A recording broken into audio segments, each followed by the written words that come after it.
Bienvenidos a Frente al Tablero, un canal dedicado a la difusión del ajedrez. Hoy veremos el Tratado General del Ajedrez de Roberto Grau, tomo 3, Configuración de peones, capítulo 14. Peón doblado en la columna D. Terminaremos el estudio que sobre el peón doblado hemos efectuado, pero no sin antes dar un nuevo ejemplo, esta vez de un peón doblado en la columna D, prácticamente aislado por estar muy adelantado el peón lateral. Observaremos de qué manera Ninšović triunfa, para demostrar con esta partida la importancia que tiene una posición de bloqueo, ya que esto acentúa las ventajas de los peones doblados y debilita las desventajas técnicas que a la par ofrecen peones en esa situación, por la dificultad que existe en ese tipo de posiciones para agredir a los peones que al estar doblados carecen del sostén adecuado. Con las piezas blancas, Blumić. Con las piezas negras, Ninšović. Caballo F3. E6. G3. B6. Alfil G2. Alfil B7. Enroque. C5. D3. Caballo F6. E4. Alfil E7. Caballo C3. Enroque. Alfil D2. Caballo C6. E5. Las blancas han jugado un planteo irregular, carente de sentido estratégico. El avance, E5, debilita inútilmente la conformación de peones. No brinda la compensación habitual de este avance, un ataque sobre el enroque negro. La verdadera posición para tejer un planteo más o menos racional surgiría de la colocación del caballo rey en E2, para seguir con F4. Lo que daría al planteo blanco alguna lógica y ciertas reminiscencias con el que nace de algunas variantes de la defensa siciliana. Por eso es que Ninšović, al comentar esta partida, indica como más lógico para las blancas seguir con rey H1, caballo G1 y F4, creando una organización central unida y peligrosa. El negro continuó con caballo E8, caballo E4, torre C8, alfil C3, B5, provocando la debilidad. La jugada es de profunda raíz psicológica.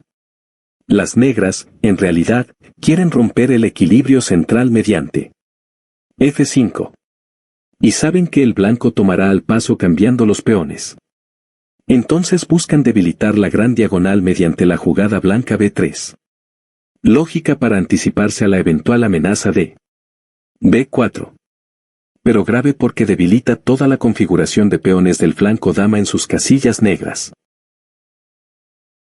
El blanco siguió con B3. F5. Buena jugada. E por F6. Caballo por F6. Dama E2. Caballo D5. Alfil B2. B4. Las negras han creado un sólido sistema de presión central. Vulneran las casillas negras, dominan la columna F. Y lograrán ventaja posicional neta cuando consigan cambiar el alfil dama adversario por el de rey negro, lo que asignará debilidades fundamentales para el primer jugador. Las blancas continuaron con torre a E1, A5, A4, dama E8, caballo ED2. Las blancas no juegan. Caballo F2 para no ceder el cuadro de 4 al adversario. Las negras siguieron con alfil F6. Alfil por F6. G por F6. Jugada profunda y por cierto difícil de realizar. Ninšović lleva su peón al centro para tomar el cuadro E5 y no titubea en aceptar posibles debilidades de los mismos y aún debilitar la configuración del enroque a cambio de no ceder ningún punto fuerte en el centro. Es el concepto cabal de la gravitación decisiva que en la partida adquiere la fiscalización central. El blanco siguió con caballo C4. Dama a H5. Caballo D4. Dama por E2. Caballo por E2. Torre C7. Anticipándose a la amenaza alfil por D5, seguido de caballo B6. El blanco continuó con F4. Alfil A6. Alfil por D5. E por D5. Caballo D6. Hemos llegado al tema que nos ocupa. Las blancas han doblado voluntariamente un peón adversario en la columna D y tienen mejores peones en teoría. Pero para llegar a esta posición han debido ceder la columna E, que si transitoriamente está fiscalizada por el caballo de D6 no ha de durar mucho en poder del primer jugador por la falta de sostén del caballo, que se encuentra tan avanzado y en posición comprometida. Entretanto, el excelente avance F5 paralizará transitoriamente el ala rey blanca, donde Bluemich tiene superioridad. El negro continuó con F5. Torre F2. Caballo D8. Caballo C1. Torre C6. Caballo B5. Alfil por B5. A por B5. Torre E6. Ninšović prefiere apoderarse de la columna antes que intentar capturar el peón B5 mediante torre B6. El blanco siguió con torre FE2. Rey F7. Rey F2.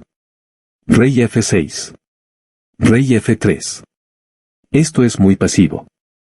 Era necesario, según afirmó Ninšović, jugar inmediatamente torre E5 para posesionarse del punto E5 y luchar tenazmente por la fiscalización de la columna E.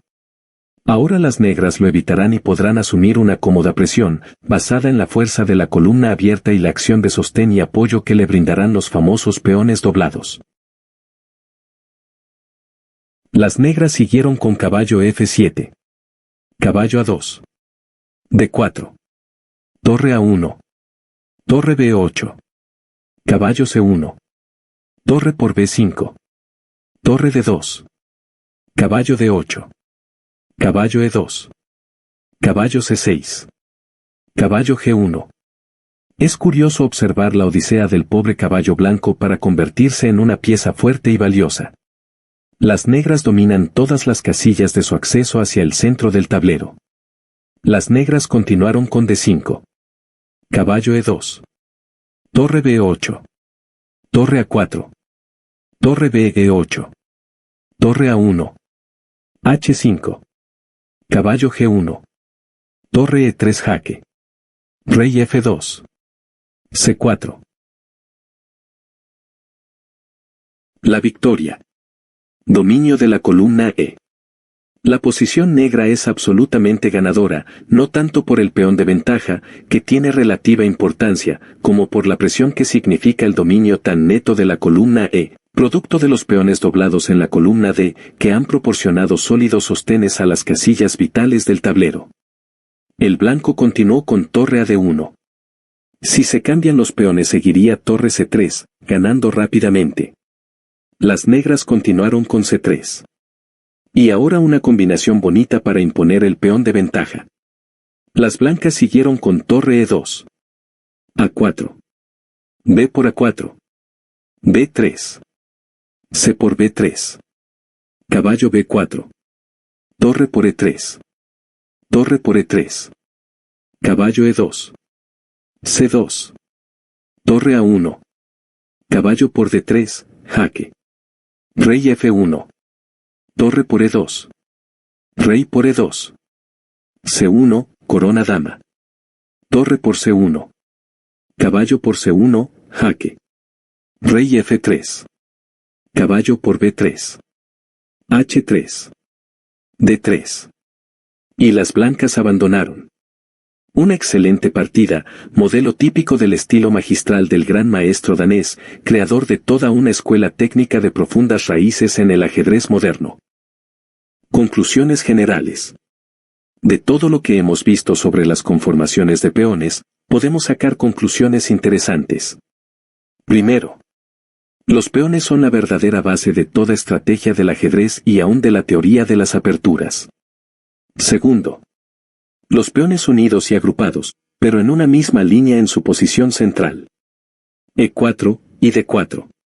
O, C4 y D4. O, E4 y F4. Son el ideal de eficiencia y la garantía de no ceder puntos débiles importantes. Tercero, en cuantos menos grupos están divididos los peones, tanto más fácil es la acción de los mismos. Cuarto, Los peones no deben avanzarse a la quinta línea sin meditar las consecuencias de estos avances, ya que ello entraña también debilidades serias. Un peón en la quinta línea obliga a estirar la cadena de peones y deja débiles las casillas laterales al peón avanzado. Pero en cierto momento hay que apelar a este tipo de maniobras decisivas, y es cuando hace crisis la partida. Quinto. Los peones en zigzag, por ejemplo, A2, B3, C2, D3, E2, etc., son un absurdo estratégico. Agruparlos de A2, por ejemplo, H3, G3, F2, E2, D4, C4, B2, A2, es, en cambio, perfectamente aceptable, porque no cede casi ninguna casilla al adversario. Sexto. Los peones aislados son débiles, especialmente si se encuentran en una columna abierta, pero ofrecen la compensación de que las casillas que fiscalizan suelen ser puntos fuertes para una pieza propia. Además significan abundancia de temas de acción en las columnas abiertas laterales.